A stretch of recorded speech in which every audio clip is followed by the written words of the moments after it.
29 мая 2025 года, четверг. В Башкортостане 9 часов утра. И мы начинаем очередной выпуск «Аспектов Республики» на канале «Аспекты Башкортостан». Я сегодня в студии один, несмотря на заранее вывешенный анонс. Ну, ничего, дело техники, такое бывает. Женя к нам вернется, я надеюсь, уже завтра. Вот. А вы, дорогие друзья, я надеюсь, ну, если не в полном, то в более или менее привычном составе присоединяйтесь к трансляции прямо сейчас и будете помогать вести этот эфир в течение всего этого времени. Присоединяйтесь, соответственно, к чату. Давайте обсудим. Нам, знаете ли, есть что обсудить не только новости, ну и, например, вчерашний эфир под названием «Аспект» с блогером Арсланом Нигаматьяновым. И тут ожидаемо вполне себе разгорелись споры. Ну, может быть, не споры, но, по крайней мере, мнения точно разделились в комментариях на тему того, насколько такой разговор является важным, неважным, вообще уместным или неуместным. Поделитесь, пожалуйста, своим мнением, те из вас, кто обычно помогает делать эфиры, вот прямо сейчас. Это было бы интересно, это было бы уместно. Вот, соответственно, у нас своя программа. Здесь мы говорим о новостях республики в стране и в мире. Мы их находим в разных источниках. Ну, а начинаем прежде всего с канала «Эхо Новости». Итак, по итогам среды, что мы можем сказать? Россия предложила Украине провести новый раунд переговоров в Стамбуле 2 июня. По словам главы МИДа Сергея Лаврова, там представители Москвы могут передать делегации из Киева меморандум с предложениями по мирному соглашению. В то же время Дональд Трамп сказал, что готов провести трехстороннюю встречу с Владимиром Путиным и Владимиром Зеленским. ВСУ отчитались о поражении крупнейшего российского предприятия по выпуску микроэлектроники акционерного общества «Ангстрем» в Зеленограде. Кроме того, по утверждению украинских военных, минувшей ночью успешный удар был нанесен по предприятию «Кронштадт» в подмосковной Дубне, которое выпускает беспилотники, а также ракетному заводу «Радуга» в том же городе. Минсельхоз планирует инвентаризацию сельскохозяйственных земель на оккупированных территориях Украины. Как пишет «Верстка» со ссылкой на портал госзакупок, на эти цели выделено 450 миллионов рублей. Поскольку документальной базы для составления таких карт у российских властей нет, ведомство предлагает руководствоваться спутниковыми снимками, документами муниципалитетов, данными библиотек и сведениями из интернета. К 3 калининградским адвокатам, защищающим антивоенных активистов, пришли с обысками. Как минимум одному из них по фамилии Бонслер подозревают его в госизмене. Об этом сообщает партия «Яблоко», в которой состоит другой адвокат Морозов. Ранее адвокаты защищали политзаключенного Барышникова, которому дали 7,5 лет по обвинению в распространении фейков об армии. Бывшего ректора Казанского университета Гафурова приговорили к 22 годам колонии по делу о заказном убийстве. Как сообщает издание «Бизнес онлайн», речь идет об убийстве бизнесмена из Елабуги в 1999 году. Тогда подсудимый был главой района и конфликтовал с предпринимателем. Гафуров находился под арестом с 2021 года. Вину свою он не признает.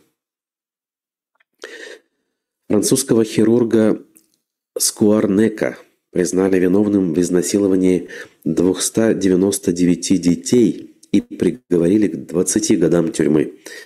По данным следствия, преступления были совершены в период с 1989 по 2014 год. Потерпевшие зачастую находились под наркозом и ничего не помнили о случившемся. 74-летний подсудимый полностью признал свою вину. Израильский премьер-министр Нетаньяху подтвердил убийство лидера Хамас Синвара. Он погиб в секторе Газа в начале мая во время авиаудара. Саудовские СМИ сообщали, что тело нашли в туннеле под больницей в Хан-Юнисе. Таковы новости по итогам среды по версии медиапроекта «Эхо». Читать их можно в телеграм-канале «Эхо Новости». Там есть не только вот такие сводки, но и другие важные сообщения, молнии, скажем так, экстренные сообщения и много чего интересного. Подписывайтесь.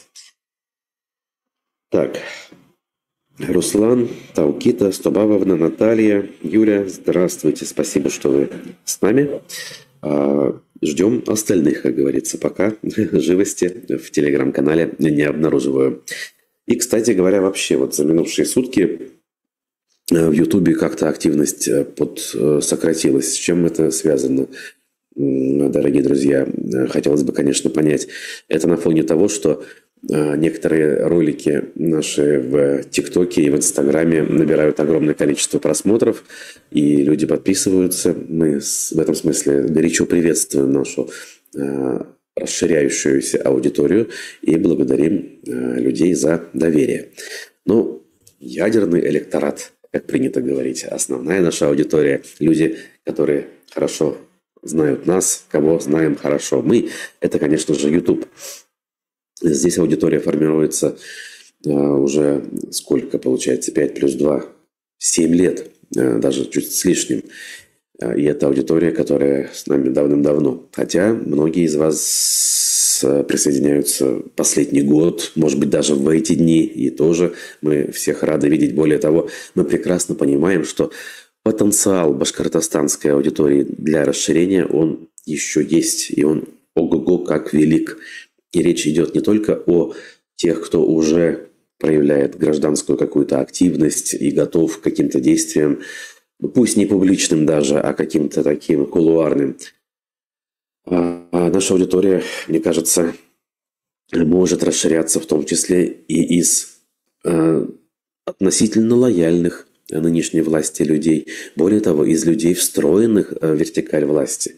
Потому что среди них достаточное количество тех, кто старается мыслить критически, старается находить ответы на сложные вопросы и, в общем-то, понимает, что завернули мы не туда, и уже в это самое «не туда» идем полным ходом на всех парах. Не все, знаете ли, готовы черное называть белым и объяснять процессы циничной неизбежностью или необходимостью. Но вот вчера мы подобную точку зрения услышали в эфире с Арсланом Нигаматьяновым. Он вполне по-своему обоснованно и аргументированно многие вещи пытается объяснить. Понятно, что мы можем тут не соглашаться. Я, собственно, не согласен. Тем более, что некоторые вещи все-таки ключевые объясняются именно каким-то роком, знаете ли, судьбой, если хотите, с которой ничего не поделаешь, потому что такова природа человека, такова многомиллионная, там, я не знаю, тысячелетняя, ладно, история человечества, и в одночасье рассчитывать на то, что мы теперь другие, якобы не приходится.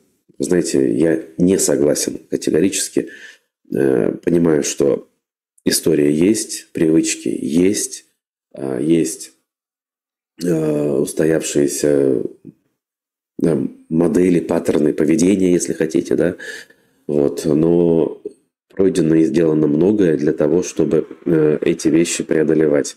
Ну, в частности, международное право было сформировано в результате трагичных событий XX века для того, чтобы эти самые привычки человеческие можно было бы, если не устранить, то, по крайней мере, избавиться от их последствий. И мы могли бы идти этим путем, если бы некоторые государства не ошибались в историческом выборе, скажем так, как в нашем случае. Ну что ж, Ильдар Хабиров просит рассказать нам новости ФРГ. Я не думаю, что люди согласны с этим призывом. Здесь собираются зрители не для того, чтобы слушать новости ФРГ. Кроме того, я не в курсе событий и новостей ФРГ, если что. Ну, какие-то глобальные вещи, как назначение нового канцлера, разумеется, мимо ушей не проходят. Но не будучи интегрированным в гражданское общество, вообще в среду человеческую, как можно знать о том, какие тут новости? К сожалению, это невозможно.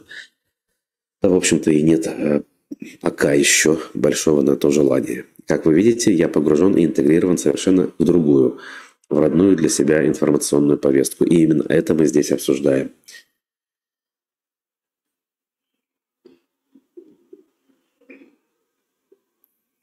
Так, не всегда есть время на YouTube и комменты, пишет Стобаловна.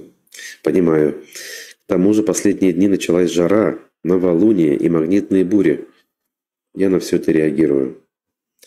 Сочувствую и прошу выдержки, как говорится, что тут скажешь.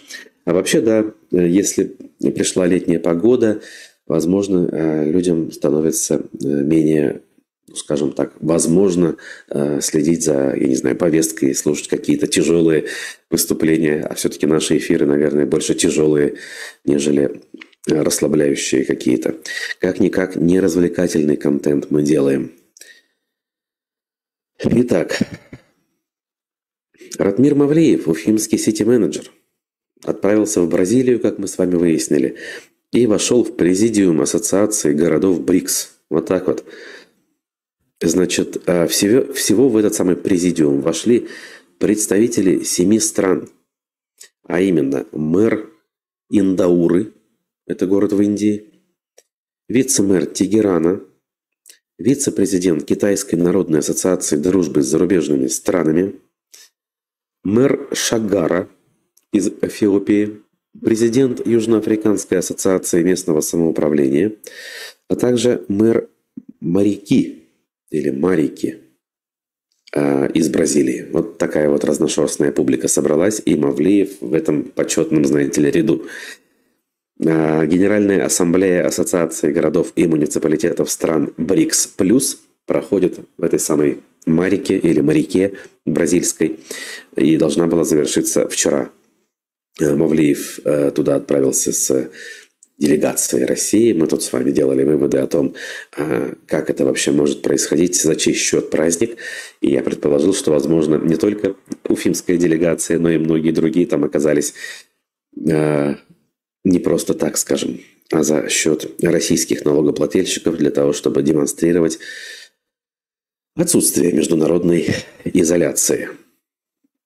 Тот же Мавлиев отметился кое-какими публичными уже оттуда заявлениями. Так, к примеру, что он успел сказать вчера. Он пообещал заняться очисткой рек. Вот так вот, ни с того ни с сего. Уфа, как город, построенный между двух рек, знает, как важна правильная интеграция водного пространства с развитием мегаполиса. Мы понимаем, насколько важно, чтобы город сосуществовал с рекой, получая все ее преимущества и минимизируя возможный вред от человеческой деятельности, подчеркнул Мавлиев в своем выступлении. Знаете ли, да, Уфа, конечно, между реками, люди привыкли видеть реки, но, по-моему, интегрированность рек в городскую жизнь как была низкой, так и остается. Если в советские годы еще плюс-минус как-то в качестве рекреационных и транспортных ресурсов реки использовались, то в последние годы это сошло к минимуму. Во-первых, географические особенности имеют значение. Реки у нас, скажем, в долинах, а город на горе. И все это дело настолько разрозненно. Если сравнить реки в европейских городах, то они проходят по центрам городов. И берега этих рек соединяются множеством мостов. Мосты буквально через каждые 500 метров друг от друга. И вот тогда река становится сердцем города, частью жизни города. А у нас, в общем-то, это не так, как минимум до сих пор было. Это не значит, что ситуация не может измениться. Она может измениться, но сможет ли ее изменить Мавлиев в короткие сроки? Это вопрос. А Собянин не вошел, а мэр Казани, спрашивает Заки Валиди. Ничего об этом, по крайней мере, в этих новостях я не вижу. Казанский мэр как минимум входит, по-моему, в делегацию.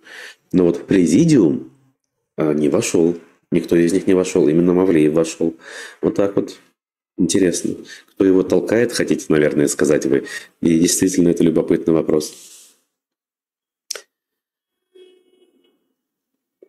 Так, как оказалось, Украина целый месяц не атаковала предприятия, показывая свое желание договариваться о мире. Сейчас каждый день уничтожаются заводы, отправляя на каждый из них по 200-300 беспилотников, пишет Азат.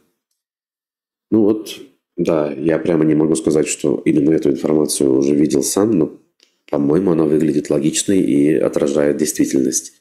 Мы не слышали довольно-таки давно проблем с заводами, и вот теперь они резко начались в результате того поведения, которое демонстрирует Кремль. Хотя вот мы читали новости, он в очередной раз приглашает к встрече в Стамбуле. Ну, что-то мне подсказывает, что передаст он этот меморандум Мединский, да, о меморандуме будет все то, что он озвучивал недели ранее. То есть сдайтесь, подчинитесь нашим требованиям, выполните все наши условия, устраните первопричины конфликта, и тогда мы, значит, разойдемся. Ну, эти требования, мало того, что трудновыполнимы, они зачастую и абсурдны. Мы это с вами, конечно, прекрасно понимаем. Ну что ж, возвращаясь к нашим новостям. В Уфимском парке Ленина, который начали реконструировать на улице Закива-Лиди, должны кронировать более 300 деревьев, предупреждает Уфимская мэрия, из которых 90% ели и 10% лиственные породы. Значит, по данным пресс-службы Общественной палаты, в ходе ревизии парка было выявлено 3 сухостойных дерева и 1 дерево с грибком, которые будут спилены. Ну ладно, итого 4 дерева – это ерунда. У 181 дерева планируется удалить сухие ветки, а у 119 сформировать крону. Башкирские сакуры, имеются в виду яблони соответствующего сорта, не будут обрезать. Липам возле памятника Муртазе Рахимову слегка подправят крону, но вмешательство будет минимальным из-за сезона цветения. Успокаивают таким образом общественность. Я одного не могу понять, каким образом ели, то есть хвойные деревья, собираются кронировать. По-моему, это, в общем-то, не очень распространенная практика. Это по меньшей мере. Вот. Ну, опять же, по сравнению с другими бедами, это бедой назвать невозможно. Привычная история. В общем, поглядим, во что это все выльется. Вот, по крайней мере, под корень все это дело не сносят. Школьница из Башкортостана встретилась с Путиным. Вот так вот, знаете ли, сообщает издание УФА-1. Прошел форум «Россия – страна возможностей». Если вдруг кто не в курсе, да, Россия – это страна возможностей. И там Путин, собственно, и поговорил с 17-летней девушкой по имени Ляйля Шарипова. Она была туда приглашена после победы в Национальной технологической олимпиаде. Девушка рассказала президенту, что заинтересовалась техникой благодаря отцу. По словам Ляйли, папа просил у дочери помощи в починке техники во дворе и объяснял, как устроены механизмы. Когда папа газонокосилку чинил, он звал нас на помощь, объяснял все механизмы, объяснял, как все устроено. Я считаю, что с этого все и началось. Я заинтересовалась физикой, заинтересовалась технологиями. Путин пожелал Ляйле успехов в учебе.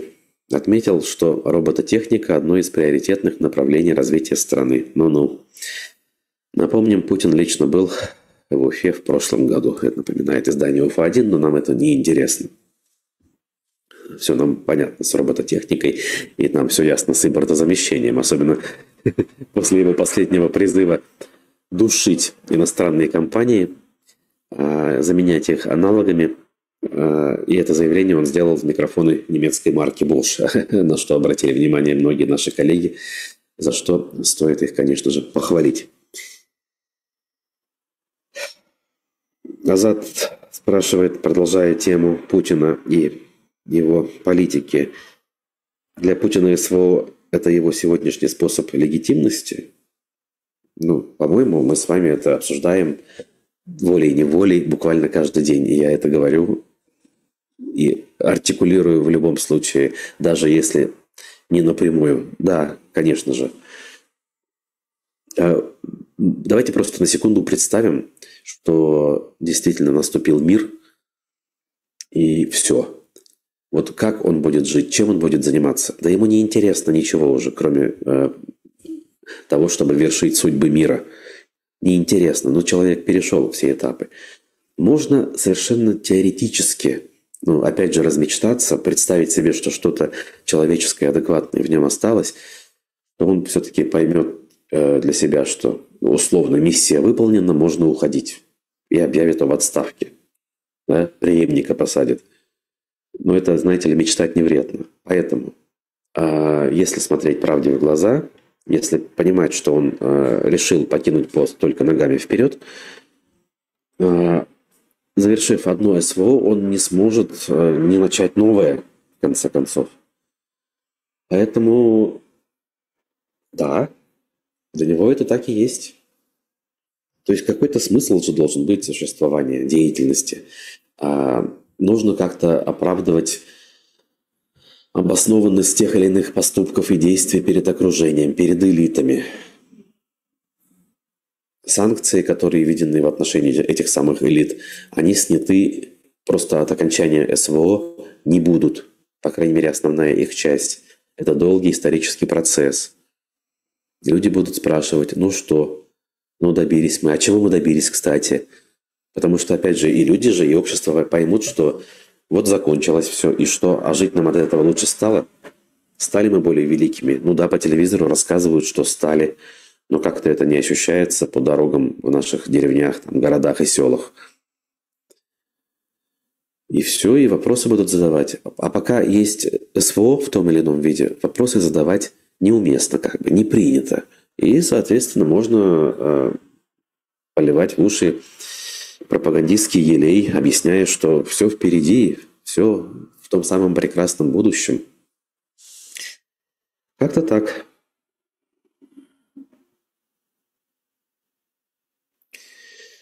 Так, отзыв по поводу вчерашнего интервью. Насчет вчерашнего интервью. Арслан говорит, что Габбасов про него писал, якобы Арслана изнасиловали в детстве и что он якобы гомик. Руслан действительно писал такое, пишет нам зритель. Если это правда, то тут ничего смешного нет. Придумывать такое тоже не смешно. Ну, как вы заметили, я тут особо никак не реагировал, потому что это действительно не смешная тема. И нет никаких оснований у меня полагать, что это правда или ложь, вообще никакой информации. Ну, в общем, они обсуждали, и ладно, я обсуждать, как говорится, не берусь. Вот и все. Вообще многие утверждения, тезисы в этом интервью приходилось, ну, как, может быть, кому-то показалось, не доводить до конца. Потому что, ну, не знаю, это контрпродуктивно. Можно было, знаете ли, зацепиться на первом же вопросе войны и мира и дальше спорить до бесконечности. И не прийти ни к чему. Такой цели, как вы знаете, нет. Есть цель все-таки разные темы обсудить и прерывать их на каком-то удобном моменте, не придя к окончательному выводу, как говорится. В этом вопросе то же самое. Путин для меня это старуха из пушкинской сказки о рыбаке и рыбке. Безусловно. Да-да-да. Ну, знаете ли, в нем сосредоточено множество персонажей классики. Таких персонажей, ну ладно, не персонажей, а черт отдельных персонажей. Так вот, таких персонажей и их черт, которые авторы, русские прежде всего авторы, далеко ходить не будем, высмеивали, демонстрировали уязвимость, ничтожность этих свойств, этих поступков. И таким образом демонстрировали мораль, которая должна была сохраниться, да, как-то отпечататься в головах читателей, что так делать не нужно, что нужно как-то по-другому действовать. И вы тут правы совершенно. Вот видите, Азат продолжает. Скорее, это Кощей из сказок. Легко. А дальше давайте там Салтыкова, Щедрина, Некрасова вспоминать. Я не знаю, Достоевского, в конце концов. Его любимого писателя. Ну, или не любимого, а одного из любимых. Ну что ж, дальше. У нас в республике много неожиданностей, хотя, казалось бы, не то время, когда их можно ожидать, но нет. Фонд «Урал», как многие написали, Муртазы Рахимова, хотя Муртаза Рахимов скончался, как известно, но так или иначе, фонд «Урал» требует с хоккейного клуба «Салават Юлаев» много денег, а именно более 100 миллионов рублей. Вот так вот дожили. То есть фонд «Урал» поддерживал, спонсировал. Добивался успехов, кстати, клуб именно при поддержке фонда «Урал» в 2008-2011 годах. Кубок Гагарина. Ну, ладно, Кубок Гагарина в 2011 году, а в 2008 еще Кубок чемпионата России. Так вот, они приехали в Уфу не просто так. И вот теперь в арбитражный суд республики поступил очередной иск, в котором фигурирует хоккейный клуб «Салават Юлаев». Благотворительный фонд «Урал» в этом иске заявляет о ненадлежащем исполнении обязательств займа на 106,4 миллиона рублей. Кроме того, подобный иск поступил от ООО «Еремель Инвест». Это дочернее предприятие фонда «Урал». Этот иск уже на 163 миллиона 700 тысяч рублей. Значит, на сайте фонда «Урал» Муртаза Рахимов до сих пор указан как председатель. А что касается Салавата Юлаева, в мае на него уже поступили иски на 6 миллионов рублей от московской фирмы «Карбон Ростех» и кировского предпринимателя Рудольфа Перемякова на 15 миллионов. В компании Перемякова подробности разбирательства комментировать отказались. Наоборот, в компании «Карбо Ростех». А вот Пермяков пояснил изданию УФА-1, что Уфимский хоккейный клуб не рассчитался за поставку спортивной экипировки. Значит, так себе, да, картина. То есть такие буквально ключевые основополагающие расходы клуб оплатить не может. Экипировку. Ну, в общем, а где же все вот эти вот россказни Хабирова о том, что мы поддерживаем, Башнефть поддерживает, и вообще все прекрасно. Спасибо, ребята, за достижения. 3-е место заняли по итогам очередного сезона. Молодцы, дальше будет только лучше. Ну, что-то не похоже. Так.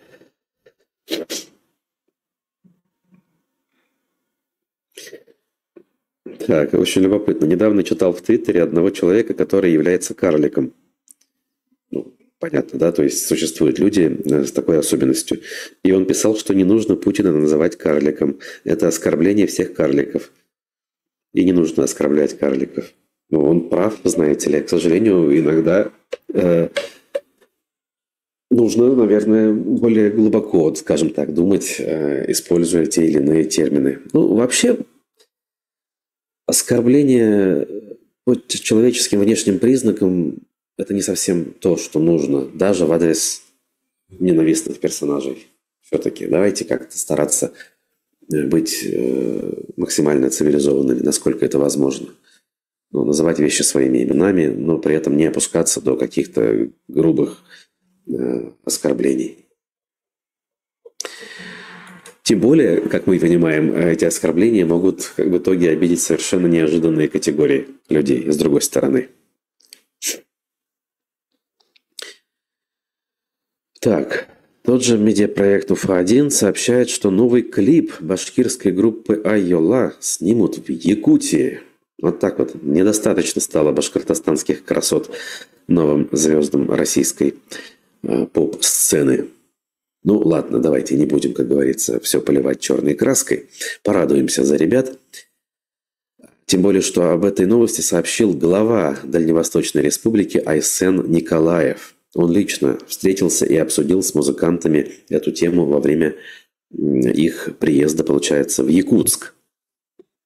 Николаев добавил, что по его данным, после выхода хита «Хамай» туристический поток в Башкирию вырос в разы. Сведений при этом об этом официальных еще нет, но ранее власти сообщили, что благодаря песне увеличились продажи книг с башкирским народным эпосом. Далее цитата. «Мы будем рады стать частью этого проекта», заявил Айсен Николаев. Доказательство того, что креативные индустрии меняют экономику регионов. Уверен, что новый клип станет новой точкой соприкосновения наших культур и еще одним шагом в укреплении креативного пространства Якутии и России. Ага, оказывается, концерт в Якутии сегодня дает Айела. То есть приехали они туда раньше. Ну что ж, молодцы, дома не сидят.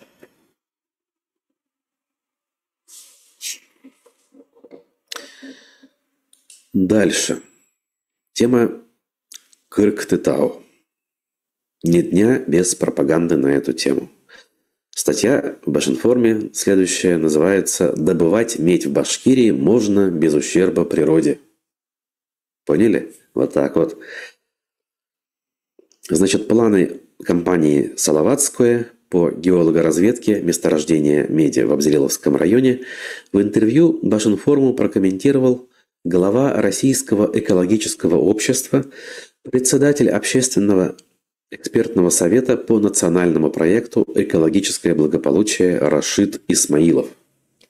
Ну, то есть один из винтиков режима. Что же такого он сказал? Людям нужно убедиться, насколько проект действительно экологически безопасен.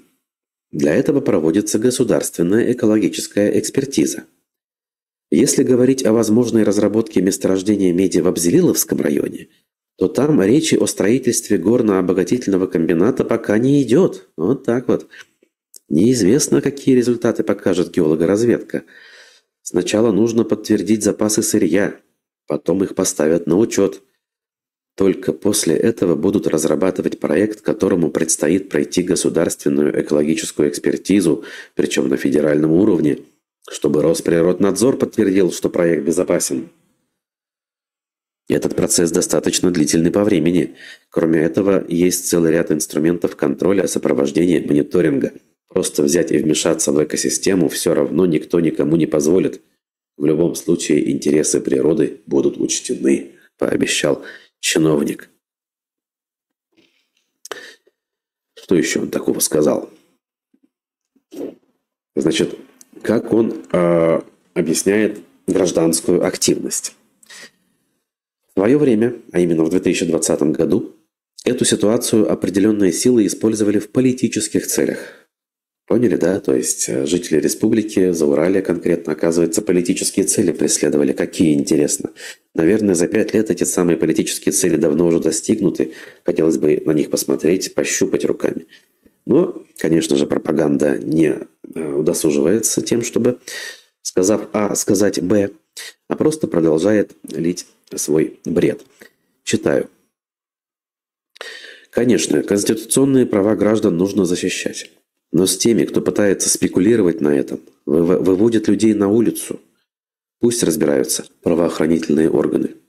Любое производство не может совсем не воздействовать на окружающую среду. Но сегодня есть много современных отечественных решений, технологий, уже опробированных на многих ГОКах, позволяющих свести такое воздействие к минимуму. Современное предприятие просто не может работать иначе. Ни один государственный орган не даст разрешения на работу без учета природоохранных требований.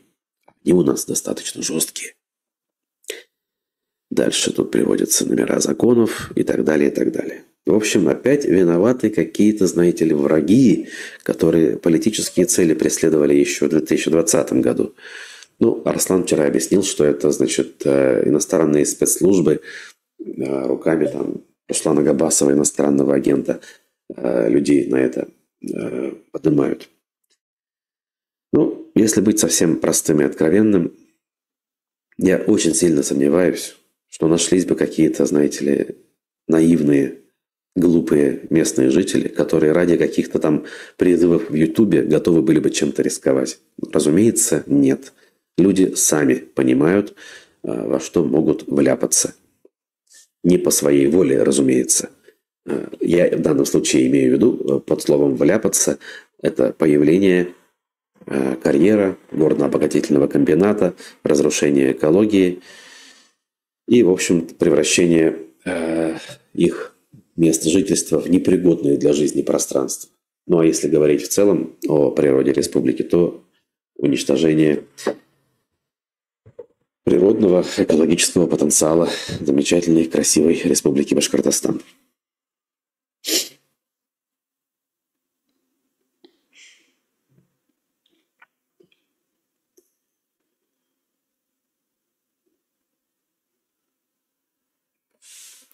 Да, вот Ильдар Хабиров об этом пишет, но мы об этом, собственно, и говорим. Мы об этом говорим, и тут особо прибавить нечего.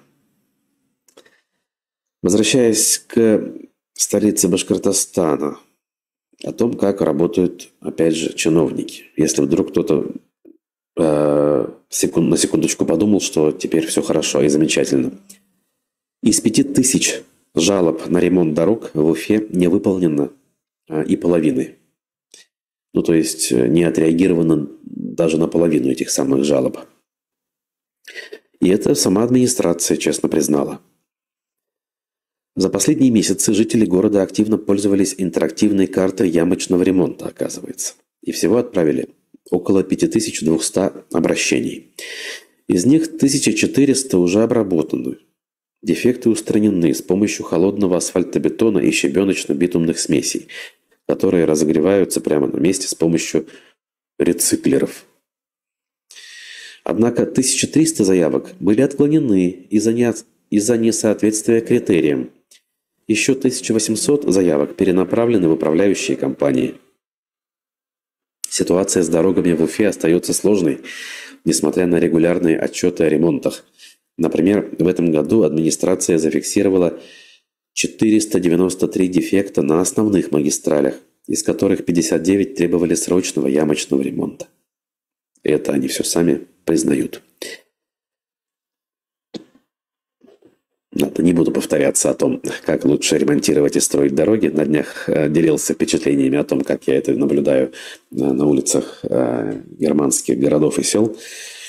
В общем, примерно то, о чем говорил некогда глава администрации Уфы Ирик Килалов. Он всячески призывал тогда все-таки попробовать перейти к ремонту с перекрытием движения полностью, чтобы дороги можно было делать не спеша, и чтобы они приходили в норму, отстоявшись, остыв и так далее. Ну, знаете, Елалов еще успел застать нормальные времена, когда можно было посещать не только какие-то непонятные бразильские города, но и посещать цивилизованные страны Европы, что он с успехом и делал.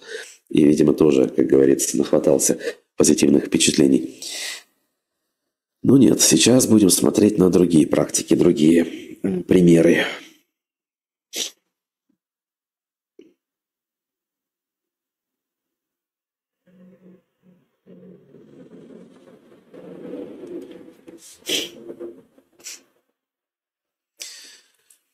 Так, далее. Еще одна околоэкологическая тема. Суд отказал Росприроднадзору в требовании к уфимским региональным операторам сортировать мусор. Вот так вот. Южноуральское межрегиональное управление Росприроднадзора попыталось через суд обязать уфимских региональных операторов, то есть тех, кто вывозит бытовой мусор, компании «Эко-Сити» и спецавтохозяйства Уфы, прекратить вывоз несортированных отходов на полигоны столицы и близлежащих районов Башкортостана. Однако арбитражный суд Башкирии отказал в удовлетворении требований. В решении отмечается, что принудительная сортировка всех отходов невозможна без изменений в территориальной схеме обращения с твердыми коммунальными отходами. И вот апелляционный суд это решение подтвердил. Таким образом, можно дальше продолжать жить в середине 20 века. Ну, ментально, да, понимаете? Потому что цивилизованное общество давно поняло, что мусор требует сортировки. Особенно такой мусор, который формируется сейчас. Если действительно в 20 веке относительно безвредным можно было не сортировать мусор, он более или менее мог разложиться естественным путем сам, то сейчас с обилием упаковочных материалов, пластика, картина совершенно иная. Сортировка мусора действительно это, не праздная какая-то, знаете ли, история. Это очень серьезная проблема, которой нужно заниматься. Я надеюсь, что когда появятся соответствующие возможности, мы этой проблемой займемся. До того, наверное, ее не решат.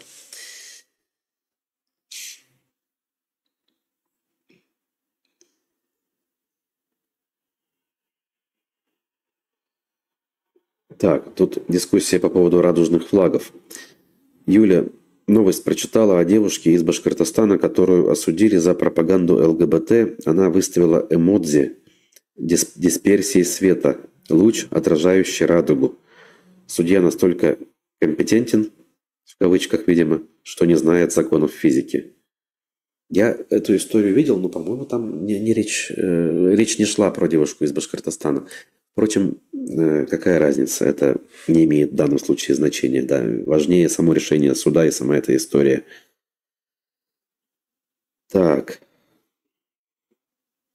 А что тут, в общем, скажешь? Неудивительно, опять-таки, к сожалению. Привыкли мы уже к таким новостям. А башкортостанский губернатор Ради Хаверов совершенно, наверное, неожиданно для пропаганды, почему-то об этом Башинформ не пишет, опустился в репутационном рейтинге губернаторов на 84 место. Это кто ж так, опустил-то нашего губернатора? Давайте-ка посмотрим. Рейтинг составлен аналитической платформой «Правда-Серм». К сожалению, не могу ничего сказать про эту платформу. Это что за ресурс такой? Показатель Хабирова снизился с 64 до 57%. Это самое значительное падение среди всех глав регионов за месяц. Рейтинг рассчитывается на основе анализа репутации в интернете. Учитываются упоминания в поисковых системах и общий тон информационного фона. В пояснении к исследованию сказано, что показатели ниже 60% означают низкий уровень общественного доверия. При этом лидерами рейтинга стали губернаторы Тюменской и Новосибирской областей, чей индекс превысил 85%. В общем-то, если верить собственным глазам, хотя глаза – это не инструмент для аналитики полноценный, но все-таки, то негативных отзывов в адрес Хабирова в башкортостанском сегменте интернета хватало буквально всегда. Может быть, за исключением первых месяцев его работы, когда в общем и целом на него смотрели с надеждой. В 2020 году на фоне Куштау уже все было так себе. Но методы с их стороны тоже работали. Сами знаете, боты, все вот эти вот накрутки, распространение там информации позитивной по ручным сайтам. Это все так или иначе позволяло держать, скажем так, все эти признаки на плаву. А сейчас что? Что изменилось? Вопрос. То есть перестали, что ли, в Белом доме вкладываться в поддержание рейтинга в интернете? Так называемого рейтинга, разумеется. Не знаю. Или действительно среди жителей республики резко увеличилось количество негативных отзывов. Давайте-ка зафиксируем, скажем так, в голове эти данные и понаблюдаем, что на самом деле изменилось. И изменилось ли на самом деле. Вот ведомости спрашивают, неужели в России есть справедливые рейтинги? Хабиров не занес денег организаторам, предполагает наш зритель. Как вариант. Но знаете, все-таки рейтинг это что такое? Это когда всех участников нужно так или иначе разместить по разным местам. Но кто-то должен занимать последние тоже. Поэтому даже в условиях России, ну, как бы, надо кого-то ставить на первые места, кого-то на последние. Ну, как вариант, критерием размещения людей по местам могут быть финансовые стимулы. Может быть. В этом смысле, конечно, объективно говорить о каких бы то ни было рейтингах вообще не приходится. Равно как и про социологию тоже говорить нет возможности, к сожалению. Вот. Ну что ж, закругляемся тогда. Вот такие у нас новости сегодня. Такие у нас события. Я благодарю вас за внимание. Я жду ваших лайков, комментариев, поддержки. Также жду, впрочем, как и всегда. Увидимся с вами завтра. Завтра, пятница, еще рабочий день, конечно. Будьте здоровы. Как говорится, жара – это тоже тяжело, поэтому нужно быть к этим условиям, скажем так, тоже готовыми. Так что берегите себя и до завтра.